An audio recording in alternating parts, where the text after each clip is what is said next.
நெருப்பு, காற்று, நிலம் தன் இயல்புகளில் இருந்து மாறி கொந்தளிக்க விண்வெளியில் கிரகங்கள் நேர்கோட்டில் சஞ்சரிக்கும். 2 கிரகங்கள் மட்டும் திசை மாறி ஒன்றோடு ஒன்று மோதிக்கொண்டன. வெடித்து சிதறிய கற்கள் பூமியை நோக்கி புறப்பட்டது. அக்கினி பிளம்புடன் புறப்பட்ட கற்கள் பூமி கடலில் வீழ்ந்து அசுர வேகத்தில் அலைகளை எழுப்பின. அலைகளும் புயலும் மழையும் உலகையே அழிக்க முற்பட்டது. ஏதோ ஒரு ஊரில் ஒரு குழந்தையின் அழுக்குரல். மீண்டும் உலகம் சமநிலை அடைய துவங்கியது. ஹரியோம் சூரி, அங்கார சக்தி, ஹரியோம் சூரி.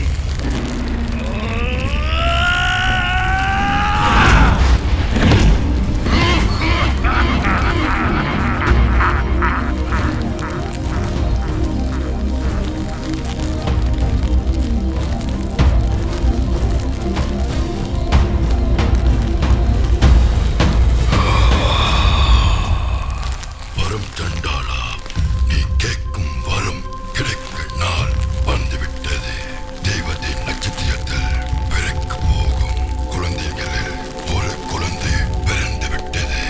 14 ஆண்டுகள் காத்திருந்து அவளை கொன்று அவள் நாடியலை என்னிடம் கொண்டவா.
கல்யாணம் ஆகி 2 குழந்தைங்க இருக்கு.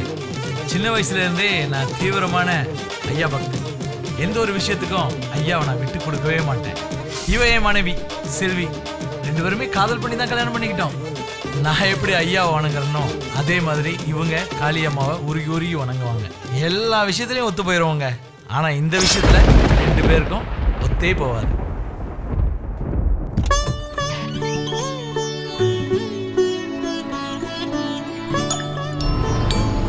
சொல்லுமா. ஹலோ, எங்கங்க இருக்கீங்க?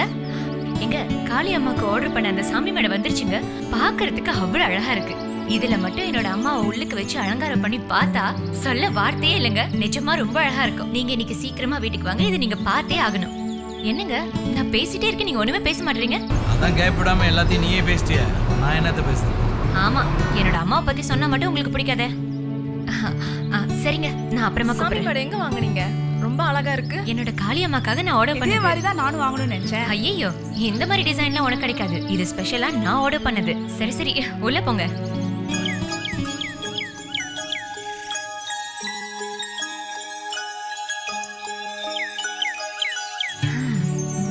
அம்மா அதில் வச்சு அலங்காரம் பண்ணி பார்த்தா என் கண்ணே பற்றும் போல இருக்கு. சொன்னா மட்டும் அவர் அப்படி கேட்டு வரா? நீ அழகா சொல்லிருக்கலாம்ல.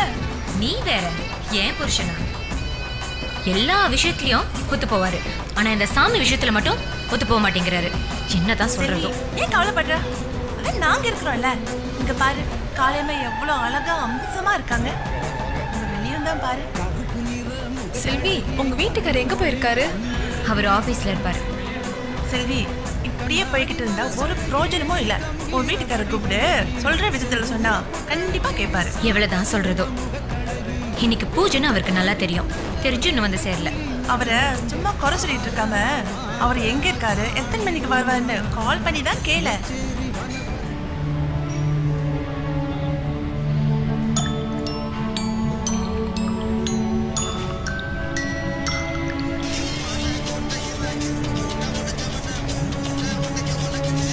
கேளுங்களேன், என்ன பாட்டு வச்சிருக்காருன்னு. என்னதான் சொல்றதோ. தயவு செய்து இந்த போனை கொஞ்சம் ஆஃப் பண்றீங்களா?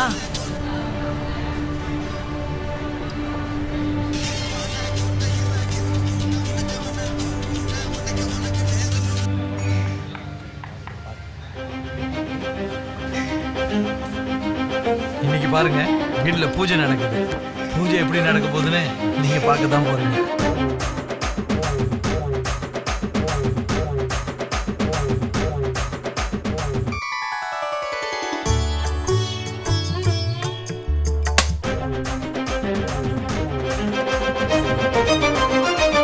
என் வீட்டில் அதிகமாக புகை வர்றதுக்கு காரணம் இவங்க 2 பேர் தாங்க. என் ஒய்ஃபோட ரைட் ஹேண்ட், லெஃப்ட் ஹேண்ட்.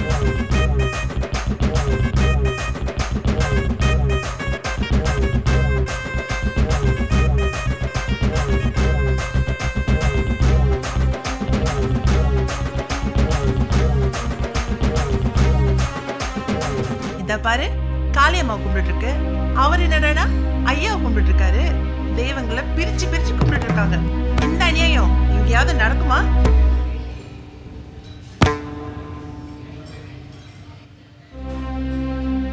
அவருங்களை மாத்திர கட்டியும் நாங்க இங்க இருந்து கிளம்பிடுறோம். வாங்கடி போலாம்.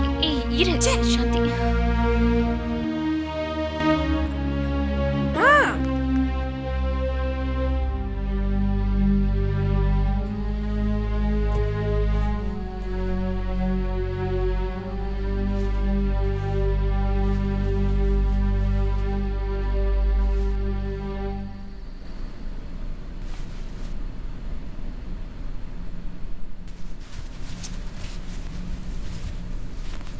இன்னும் அதையும் நினச்சிட்டு கோவமா இருக்கியா?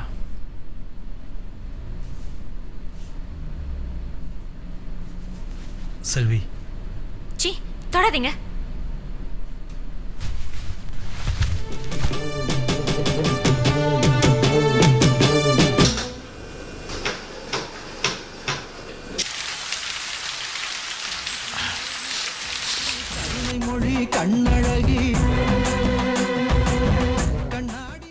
வாய்ஸ் படம் பார்த்துக்கிட்டு இருக்காங்க, நான் வீட்டு வேலையெல்லாம் செஞ்சுக்கிட்டு இருக்கேன்னு பார்க்குறீங்களா? ஒன்று, இன்னைக்கு எனக்கு லீவு நாள். இன்னொன்று, பொண்டாட்டியை தாஜா பண்ணோம்னா நம்ம பூஜாவை தூக்கி தான் ஆகணும். சாப்பிடலையா?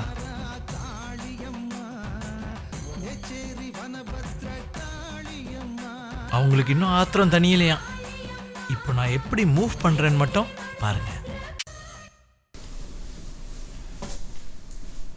என் மேல ஒரு கோவத்தை சாப்பாடுல காட்டாத. சாப்பிடு சாப்பிடு செல்வி. நான் அடம் பிடிக்கிறேன்னு மட்டும் சொல்றீங்களே, இன்னைக்கு நீங்க என்ன பண்ணீங்க தெரியுமா? எல்லாரும் முன்னுக்கும் என்ன அவமானப்படுத்திட்டீங்க. இதெல்லாம் உங்களுக்கு எங்க புரிய போகுது? இங்க பாரு செல்வி, நான் என்னைக்காவது சொல்லியிருக்கேன் உன் காளியம்மா நீ கும்பிடாது அப்படின்னு. மற்றவங்க வீட்டிலலாம் பார்த்தீங்கன்னா ஒரு காவல் தெய்வம் தான், ஆனால் நம்ம வீட்டில் 2 காவல் தெய்வம். நீ உன் காளியம்மாவை கும்பிடுற, நான் என் ஐயாவை கும்பிடுறேன், அவ்வளவுதான். எல்லாத்துக்கும் ஒரு காரணம் சொல்லுங்க. பெருசா சமைச்சு எடுத்து வந்துட்டாரு, நானே சமைச்சுக்கிறேன். கோவத்துக்கு மட்டும் ஒன்றும் குறைச்சல, உன்னையெல்லாம் திருத்தவே முடியாது. அதனால தான் நேற்று வச்சு சாம்பாரை ஊற்றி கொடுத்தேன். கொஞ்ச நாளாவே என் வீட்டில் எதுவுமே சரியா இல்லைங்க. என் வேலையில் பிரச்சனை, என் மகனுக்கு அடிக்கடி காய்ச்சல் வந்துகிட்டே இருந்துச்சு. அதனால நாங்கள் முடிவு பண்ணோம் எங்கேயாவது தூரமாக போயிட்டு வரலாம் அப்படின்னு. என்னாச்சு உங்களுக்கு? எங்கள் பயணத்தை நாங்கள் ஆரம்பித்தோம். ஆனால் நாங்கள் போய் சேர வேண்டிய இடத்துக்கு நாங்கள் சேரல. இடையிலேயே தடைப்பட்டு போச்சு. அங்கே தடைப்பட்ட காரணம் தாங்க எங்கள் திசையை மாற்றிருச்சு. அந்த திசை எங்கள் வாழ்க்கையை புரட்டி போட்டுருச்சு.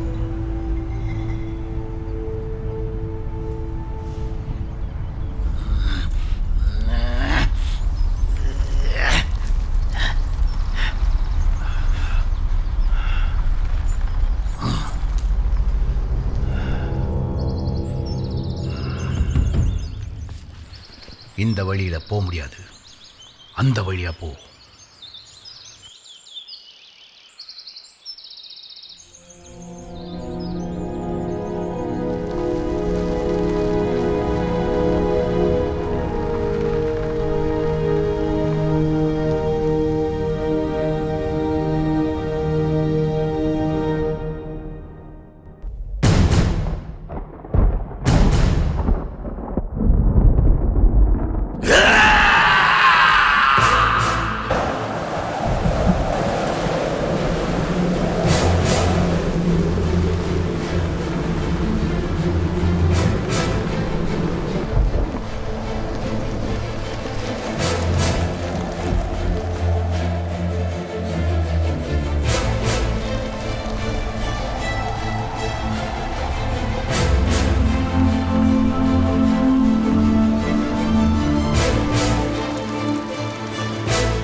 என்னன்னு பார்த்துட்டு வந்துடுறேன்.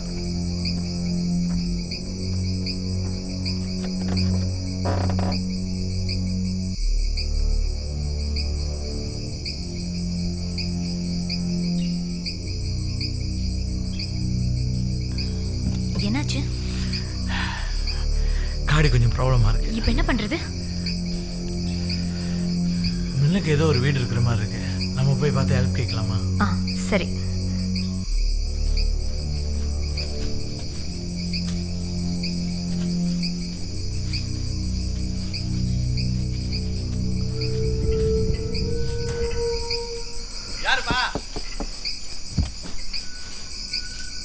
சாரி சார், காடி பிரேக் டவுன் ஆயிடுச்சு.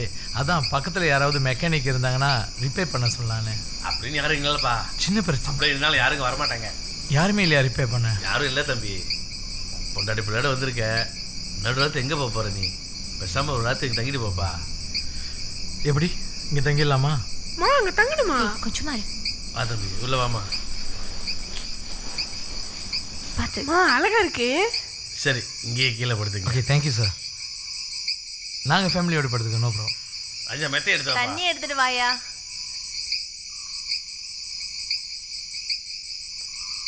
ஏய், நீ வரலையா? பரவாயில்லப்பா, நான் அக்கா கூட படுத்துக்கிறேன்ப்பா. தூங்கு. சரி, ரொம்ப விளையாண்டுட்டு இருக்காத. சரிப்பா.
எனக்கு நம்பிக்கை இருக்குப்பா. உங்களை தான் நம்பி இருக்கேன் தலைவரே. எத்தனை பேத்துக்கு உதவி பண்ணியிருக்கோம், உனக்கு உதவி பண்ண மட்டும் தான் செய்கிறேன்.